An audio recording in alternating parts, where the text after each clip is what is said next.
we are going to do what we call a cable-stayed bridge. Last week, the Kenya government signed with the Japanese government how we shall do this cable-stayed bridge, which is one of the issues which was agreed between Prime Minister Abe of Japan and our president when we went for TICAD a few weeks ago. So that is now a reality. It's going to happen where vehicles and human traffic will be crossing from this side to the south coast.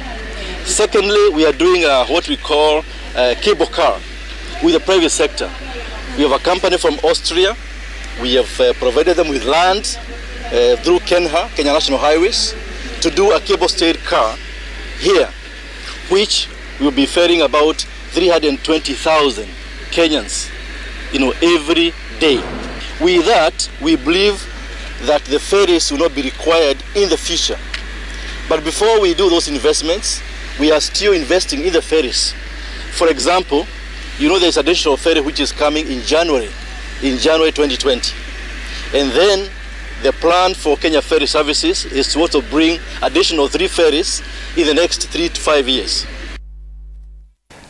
All right, so that's the Cabinet Secretary. I don't know how many of you have used the ferry, maybe all of you, but when you look at the situation currently on the ground, out of, I believe, 5 vessels, it's only one that would appear that it is complying with the requirements of safety, because the ramp, once you board, it lifts. So do you believe that whatever Cabinet Secretary James Mathare is introducing, is it viable in as far as building a bridge and also cable cars technology?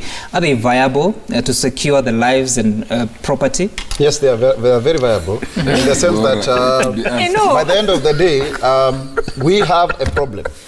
But we also need to ask this question. Do we have what is the cost of this cable car, for example? Because we saw the Dongokundu Road being built at 1 billion shillings per kilometer. So it's not just a question of telling us that you are going to do a cable car. He said that a cable car is it's not a question of telling us. Well, but there's also a contribution from the government. It's also not just telling us that you are going to do a bridge. You must also tell us how much it's costing. Why is it that it is being given to the Austrians and the Japanese? What is the local content? How are Kenyans going to benefit from it?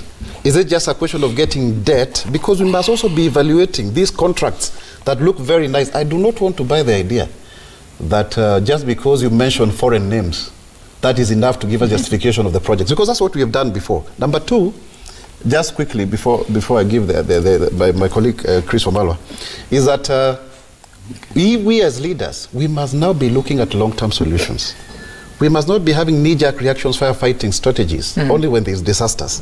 We can discuss anything under the earth, but also we must also be, every time when we ask you for jobs, they want you to provide long-term solutions, not short-term things, because politicians are for elections, leaders are for generations. We must have a vision beyond elections, because this bonga pointing thing that we are doing now is to win 2022 elections. That's why it has now become about Raila and Ruto. Okay, so Dr. Chris, when you look at the situation, because he says that even January next we will receive another ferry, there will be 3 more that will be bought within the next 3 to 5 years. But then again, there are those parallel initiatives that are coming through. Do you think to secure the water the crossing channel is to get rid of the ferries in totality? What the CS has said, that is the best way forward. And in fact, in many other jurisdictions, that is the way to go. And the details and the public-private partnership, we have a law on PPP. When you want to know the details of a public-private partnership, you can look into that law where the MOU is outlined clearly. Because one of the issues, I sit in the PIC committee in Parliament, and when ferry services appeared before us, actually the issue of ferries is outdated. And we need to invest in the long term. And in Kenya, we should stop being reactive. We need to be proactive, because we are reacting to disaster. But this thing is already in the plan. So the challenge has been in the implementation. But there's cost element. But you cannot, when it comes to costing, life becomes a priority. You cannot say, it's not cheap. Look at the SGR, how much it costed us. It was too much. I don't think even the ferry the service we're talking about will cost even as far as the SGR cost is concerned. So to me, I'm looking at the life, And in future, we should go that way. That is the way to go. And Austria and Japan worldwide, they've shown they have the expertise. And gentlemen, even as we're sitting here now sort of trying to discuss the solution forward, Honorable Kamket, a senator has well spelled out for us the problems of having a PPP. Dr. Wamola has put out the fact that as a country we react to disaster, the cost of element and so forth. Knowing that in mind, should the solution be a system solution or one that is a development solution? I say system because as much as this was a disaster, one that was pegged on development, the fact that we do not have a bridge, etc. and so forth, but is the long-term solution going to be more of a system solution to fix the disaster and not what we're talking about, more of a reactive solution, just building a bridge, waiting for the ferries in 3-5 years? You know, there is, if wishes were horses, you know, beggars. So, you know that saying. Yes. You know, we can only scratch. You can only scratch where your hand can reach in terms of expenditure. I want to believe that you know, Kenya has. We are not lacking in brains in this republic. Right. We are not lacking in plans. Experts, exactly. We are not lacking in plans. We are not lacking in all those things. But I think we have to accept the reality that we are a developing nation, and that we may have the most grandiose plans, but without the resources to fund some of these activities, we'll find ourselves lacking. So is the solution, find ourselves lagging behind. Is the solution in the development or in the system? No, I don't want to answer the question in the way you're asking. I want to say the way I'm putting it. That therefore, in as much as people are saying we are being reactive, that's true. It's only good to react when something happens. Yeah. But we have, like the CS has said, has put very clearly, there are those long-term plans as we move forward. There are those the plans to do the bridge, to do the cable cars. But here we have this current situation. It's an emergency, and so all manner of solutions will have to be found. So I do not want to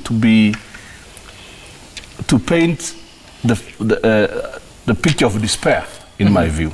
I see hope moving forward, and I listened to the CS very carefully, and I've heard what he's saying about the plans that the government has moving forward. So I do not want us as Kenyans to despair. All right, Honorable Oluoch, where do you stand with that question? Since Honorable Kamket has been dodgy with that answer. I was waiting for Senator Maura to give me the cue. You know, he was the one picking the questions before he was asked, and then saying, "Let me finish now and give." No, I was actually responding to you after you have spoken. You spoke, then I spoke. I mean, there's order. All right, Honorable. So you are just been given the chance after Kamket. Gentlemen, let's stay focused. Yes. Focused, and then Kamket saying, you know, I will answer the way I want to phrase it, the way you asked it. So anyway, I think the first thing that I want to say long term is a balance of two things. One, to agree with Chris that we cannot avoid taking best practice, and the best practice worldwide right now is to go the way of putting a channel that goes round. And the channel can be done in such a way that we obey what is in our chapter on finance, on public finance, that we do prudent use of our finances. We don't go the situation where we are putting an SGR, which has been done in Ethiopia and other countries, for a third of the cost. So we must be very conscious of that we put the cost at the level at which it's supposed to be. In Japan, where I have been, they actually have a channel that opens up when a ship is coming. I don't know how much it would cost, but if that were to be, then when the ship is coming and it is very high up, it actually opens up, and if your vehicles are on both sides, they would have to wait. And when the ship goes, then it closes. So in terms of safety, being mindful of the cost, that would be the safest and the best long-term solution to this. I would go secondly to overhauling the management at Kenya Ferry Services and seeing we must ascribe responsibility. We cannot let this go. Somebody must be responsible for what has happened. And I think there are management, structural issues of expertise. Why didn't we have divers? I think there needs to be an overhaul of the management at the Kenya Ferry Services. Then there is the issue of safety. while we are still using our ferries before we got the long term, what happens to safety? Things like life jackets. I am sure that if these two people had life jackets, at the very least they would open up their windows and they would have floated. And in those circumstances, even Kamket would have swum and pulled them back to. I'm sure that is very possible, even though it comes from Baringo, where there's very small lakes. Number two, let me cut you short. So that I just finish this point very briefly. No, it's connected. It's very connected because one of the challenges that the leaders there have been reporting, including the cabinet secretary, is that users of the ferry have been advised that once you load your car onto the vessel, you are light and you make sure that you switch off your engine. That is not happening. So even as we apportion blame to the government and people that are supposed to be responsible, what a share should the user take? And I was coming to that. You see, when you enter a plane, they say it ad nauseum, things that you think you already know. When you sit down, they tell you, we're going to take you through the safety features. So, of course, we must take responsibilities. But why do planes say it every time when you're going from Nairobi to Eldoret? That in the event of an emergency, do ABCD. Now switch off your engines. Now pull up your chairs.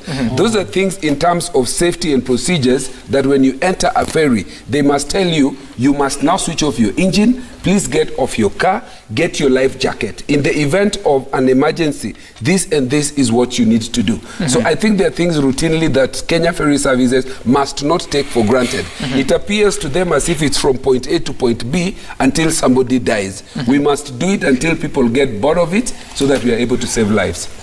Okay. Senator. I think, you know, it's not good to have ad hominem arguments, especially around these issues, because that's a very precarious situation for our country. And, you know, my good friend Antony Oluoch is appropriating himself a lot of time by fending off other arguments. But let me say this. New York started a ferry service, and the finding that just came out last week is that this ferry service is being used by white people and middle class people.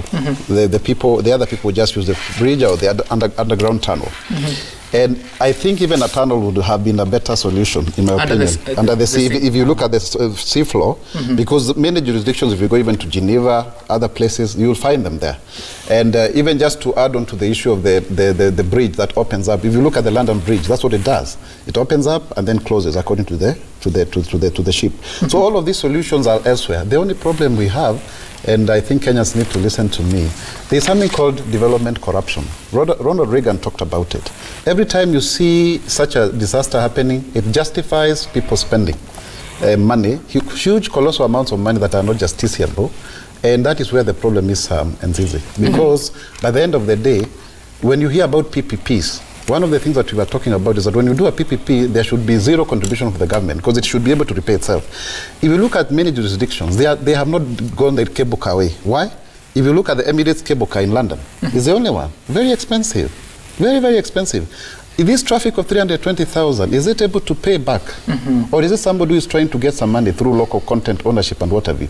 So we must also interrogate. And you know, when we talk about cost, eventually Kenyans are the ones that are going to pay. And if you look at a good example of Thika Road, Thika Road was one of the hugest conmanship that ever happened because the loan came from China. Yes, the loan came from China. 3 Chinese companies were given. We were left with the debt. The contracts went to whoever they went to. We are now servicing the debt. So what I'm trying to say is this: we must interrogate, not just be carried by emotions when we have a disaster, to justify where people, you know, import maize and feed on the suffering of others and make a kill. All right. Yeah. All right.